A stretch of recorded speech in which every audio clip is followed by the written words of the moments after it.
I know the inside joke, but I was about to walk away from the microphone. So imagine, that's what I'm going to ask you to do with me throughout the rest of our time together today. Imagine, and right out of the gate, because this is a challenge, the first challenge number one for today, is I need you to imagine your own vision of world community. What does that mean for you? I want you to start to envision world community, because our sixth principle says we affirm and promote world community with liberty, justice, and peace for all. And so every week when I'm getting ready to do this Be the Change challenge, I know we're talking about Unitarian principles. I know Unitarians and Universalists have been around since the early 1800s or late 1800s, and I know that they merged in the 1960s. So the language it's from a modern language from the 1960s moving forward, and the language was then amended in the 1980s, and this is just some background to make sure that we're all on the same page. The language was amended in the 1980s to make it more gender neutral, more gender affirming, and it moved the theology to our resources, our sources, and our principles. And so what it was some really, really good words and good words for ethical living. And when we go through our principles, they're not exactly practical directions on what you're supposed to do. They're not like the 10 Commandments, thou shalt not kill is a very practical and direct instruction. But what you have here is affirm and promote world community with liberty, justice, and peace for all. So after this do some narrative analysis, and I begin at the end of that statement, and it says for all. And in the 90s, when I was in law school, I had a professor, his name was Tony Alfieri, and he taught us civil procedure, and he used his voice, which was a very high-pitched voice in and of itself, and because he was a man of small nature with a high-pitched voice, he kind of used it as a weapon. And in that, and making sure we paid attention to language, I think I told you guys this once or twice before, whenever he came across two particular words, all and shall, he would screech them. He would say, oh. And that's an important thing, and I can't step away from the microphone. This is an important thing, so I want you guys to close your eyes for a second. And I want you to think of whoever is the worst person you can imagine. The person that you just gets under your skin and you can't stand them. And you have that person open your eyes and come back to them. Somebody that just is under your skin. And so now, here's the thing. All. So when we're talking all, it includes whoever that person is that you had when you close your eyes. That means that you have to find a way to live in community with liberty, peace, and justice with that person. And so does that sound like something that is easy to do when you think about that person? You just close your eyes and envision it. As long as he goes to jail. As long as the justice is administered. And so I was thinking about that, and I was like, that is a serious challenge and a serious goal. I don't know what you thought of the first challenge when I asked you to close your eyes and to envision your own world community. But part of what I start to think about is the things that I already know. And let me back up just a little bit. So when I was a young man, there was only 3 television channels. Television channels. So this is not my fault, because I had no control of the channels we watched, but there were only 2 channels. And lots of times at night we would watch beauty pageants. I don't know who was the fan of the beauty pageants, but I didn't have any control of the remote that was TV at the time, except for between 3 and 5 and Saturday for 2 hours. But anyway, I saw a lot of beauty pageants. And in all these beauty pageants, there was a very common answer when they said, if you could do it, which are you going to dream? It's a very common answer. They make fun of it in movies, it's all over the place. And they say, I wish for world peace. And I actually remember this. I remember when Vanessa Williams won Miss America. It was a big deal for me. She was the first Black woman to win Miss America. And it made an impression on me as a little Black kid. And some other ladies in that contest, not Vanessa Williams, said they wanted world peace when they asked them what they wanted in their question. I started to think about on the drive home from Henderson, I was like, why do they always say world peace? And it came to me that it's actually the ultimate goal or the ultimate wish. It's the big goal or the big wish. And what is a goal? It's something that's clearly defined and tangible for most of us. We seem to be very goal-oriented and able to get things done around here as it relates to the things that we did for the Spirit Grant, including we have a goal of getting a conversation together before Tuesday morning to figure out what we're going to do with the colors to finish off the Spirit Grant. But we have brand new windows because we set a goal, we met the goal, we executed on the goal. But this is a goal of world community with liberty and justice for all. We cannot have a meeting, we can't call the board and make that happen. That's just not possible. And I listened to a couple other UU ministers talk about this subject, and they both seemed to say that it was something that we couldn't do alone. And I want to disagree. I think the only way we can build world community with liberty, justice, and peace for all is alone. And what I mean is the only thing that we actually can control is ourselves. And so the only work that we can really do to truly impact the world is change ourselves. And so challenge number 2, sometime this week, I need you to find some time and some space to go through this exercise. I'm going to tell you how I did it and what I came up with. Before we get to challenge number 2, we're going to back up a little bit more to these words: liberty, justice, and peace. World community with liberty, justice, and peace. And we just have to remember that those come in the construct of an American mindset, an American framework. We're talking about an American faith tradition written by Americans and quite literally in some ways straight plagiarized out of our Pledge of Allegiance. So the concept is American. The nationalism to the extent that it exists in America and how that drips in, like patriarchy drips in and other things. Just think about that as we go into this challenge number 2 that I came up with. And it's about internal work. What do I have to change in myself to make the world a better place? And just by happenstance, I like to go over there. One of the sermons I listened to was during COVID, and they were talking about the COVID period was during the lockdown. And it made me think about when they told me that potentially COVID might have come from Wuhan, China. And I don't know who to blame this on, but I'm going to blame it a little bit on National Geographic. And National Geographic has shown me images as a young American, as a middle-aged American, as a little bit older middle-aged American, and I have some very negative concepts about particular places: South America, Asia, Africa, quite literally only based on a few images that I've seen in National Geographic. So when they told me that COVID came from Wuhan, China, I pictured a place that looked like one of these National Geographic pictures from 1979 that I had seen. And I imagined some Chinese people outside with some wicker top thatched things. And somehow there's a lab there. I don't know where that came from, but that's what I allowed to be programmed into my mind. And then as I'm driving this morning, I remember seeing pictures of Wuhan, China at some point in this process.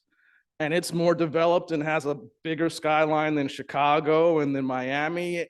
And so what I'm challenging you to do is to find something within yourself that you know is not programmed right.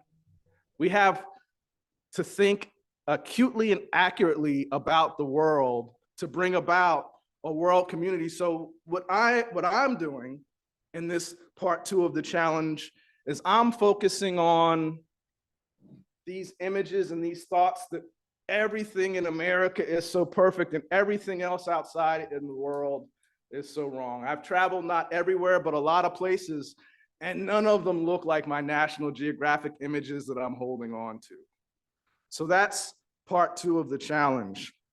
And then, so now we have a goal, right?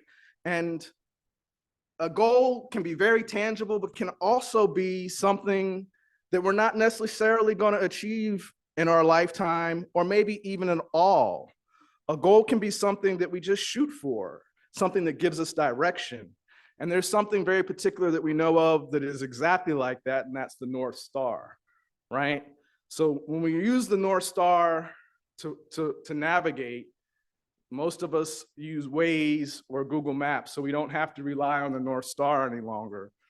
But when we use the North Star to navigate, I like the way that Thich Nhat Hanh put it. He says, if I lose my direction, I have to go and look for the North Star, and I go in the direction of the North Star, but that doesn't mean that I expect to actually arrive at the North Star.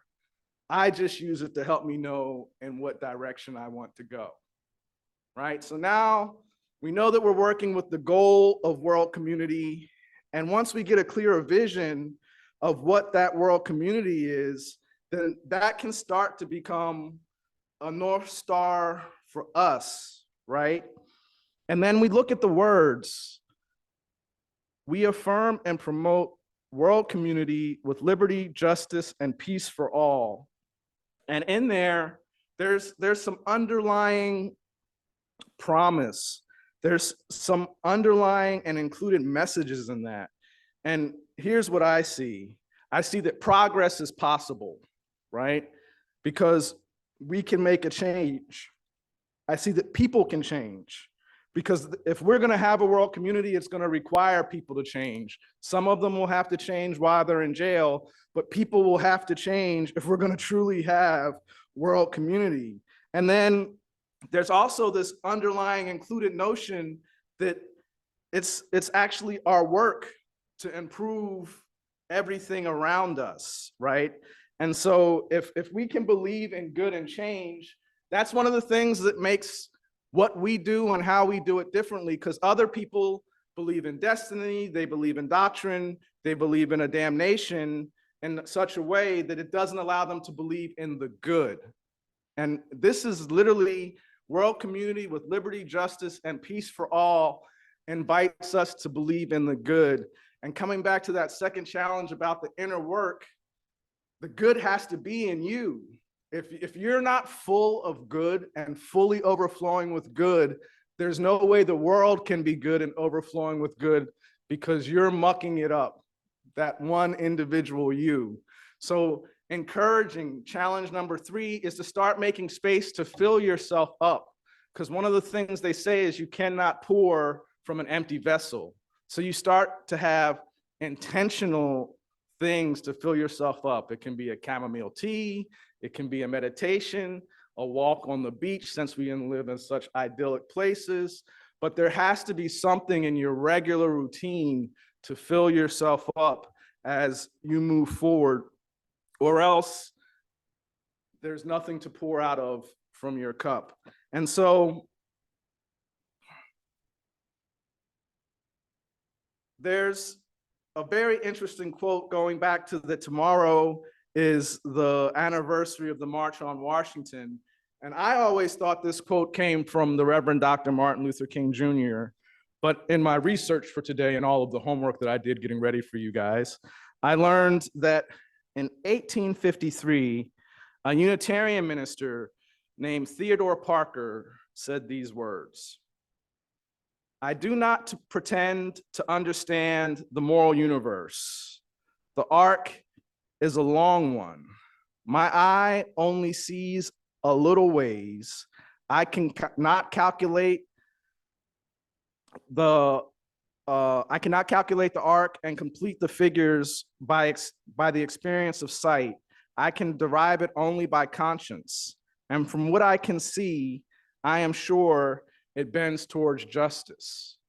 And the quote, as it's attributed to the Reverend Dr. Martin Luther King, is, the arc of justice is long. No, the moral arc of the universe is long, but it bends towards justice.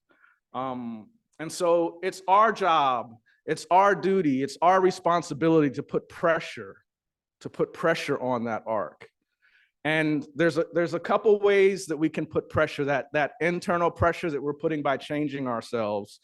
And then in the sermons I listened to, there was a lot of conversation about, well, I'm afraid to help people because if I help someone at the gas station, it may be a scam. Or if I help a person in this situation, it may be a scam. Or they just may be a professional panhandler.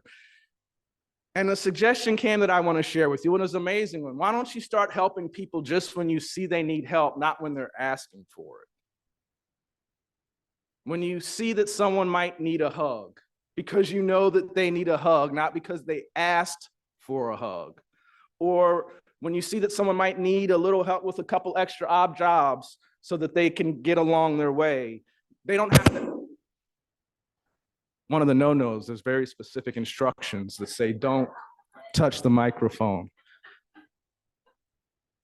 And anyway, you don't have to wait for someone to ask. And if you start to make a practice of being mindful of your surroundings and mindful of what happens when we go out that door and when we go out our front door, you'll see little opportunities. And it might not be the same as an extreme case of help. It may be something that's just a little paying it forward, a little encouragement. But look for opportunities to help. And then my final challenge for you this morning is that tomorrow is the 60th anniversary of the March on Washington. And JFK Jr. did not live to see a man walk on the moon. And Martin Luther King Jr.